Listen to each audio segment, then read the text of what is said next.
नमस्कार, मैं सोनी ओझा। आप देख रहे हैं न्यूज प्लस 21 पर देश विदेश व राज्य की 10 प्रमुख खबरें।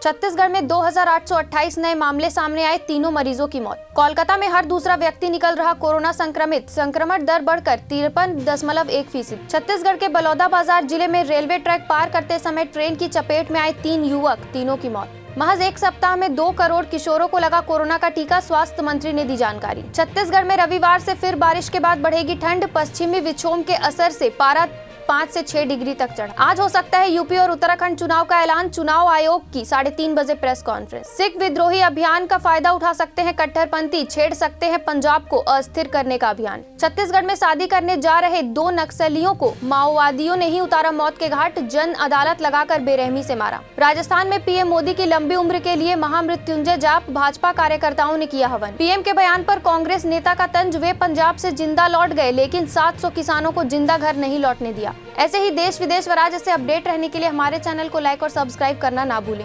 नोटिफिकेशन के लिए बेल आइकन जरूर दबाएं। देखते रहिए न्यूज प्लस 21, आपके हक की बात।